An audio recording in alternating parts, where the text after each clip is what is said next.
Sebelumnya, Assalamualaikum warahmatullahi wabarakatuh. Perkenalkan, nama saya Marita Suryaningsih dari semester 2B. Saya akan menjelaskan materi tentang kewarganegaraan yang ada di bab 8. Saya akan menjelaskan di bagian A dan B yang berjudul Tinjauan Historis Yuridis Lembaga Pancasila Presiden dalam Sistem Formal. Yang A, tinjauan historis. Di Indonesia dikenal ada 3 lembaga yang menjalankan kekuasaan yang berbeda, yakni kekuasaan eksekutif, kekuasaan legislatif, dan kekuasaan yudikatif. Sebagai negara yang menganut sistem presidental di Indonesia, Presiden sebagai pemerintah negara merangkap sebagai kepala administrasi negara Republik Indonesia, mengemukakan kekuasaan eksekutif yang dijalankan Presiden. Ada beberapa kekuasaan yang harus dijalankan Presiden di Indonesia. Yang pertama, kekuasaan diplomatik, yaitu berkaitan dengan pelaksanaan hubungan luar negeri. Yang kedua, kekuasaan administratif, yaitu berkaitan dengan pelaksanaan undang-undang administrasi negara. Yang ketiga, kekuasaan militer yang berkaitan dengan organisasi angkatan bersenjata dan angkatan perang. Yang keempat, kekuasaan yudikatif, yaitu mengangkut pemberian pengampunan, penangguhan hukuman dan sebagainya terhadap narapidana atau pelaku kriminal. Yang kelima, kekuasaan legislatif, yaitu kekuasaan yang menyusun rencana undang-undang dan mengatur proses pengesahannya menjadi undang-undang.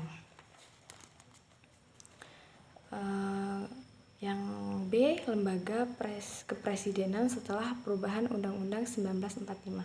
Undang-Undang 1945 setelah perubahan merumuskan persyaratan calon presiden dan wakil presiden dalam pasal 6 ayat 1. Rumusan ini juga konsisten dengan pemahaman kebangsaan Indonesia yang berdasarkan kebersamaan dan tidak membedakan warga negara atas dasar keturunan, ras, agama. Selain melalui perubahan ini, terkandung makna kemauan politik untuk lebih menetapkan ikatan kebangsaan Indonesia.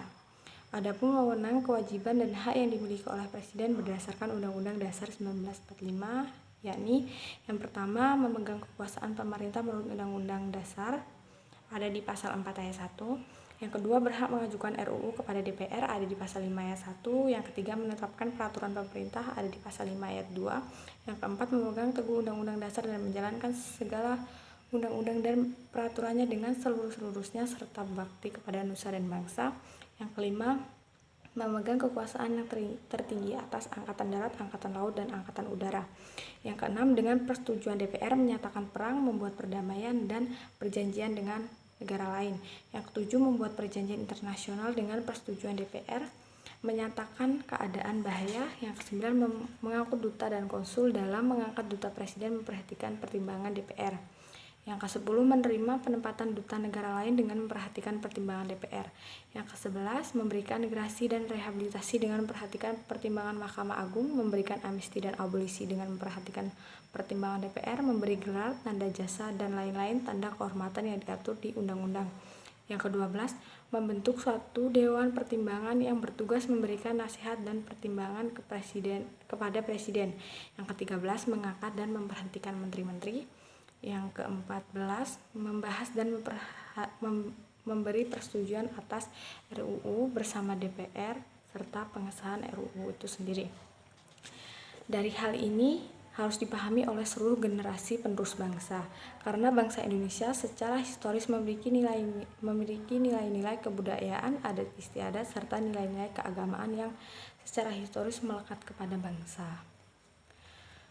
Cukup sekian penjelasan dari saya. Bila ada salah kata atau kata-kata yang kurang jelas, saya mohon maaf.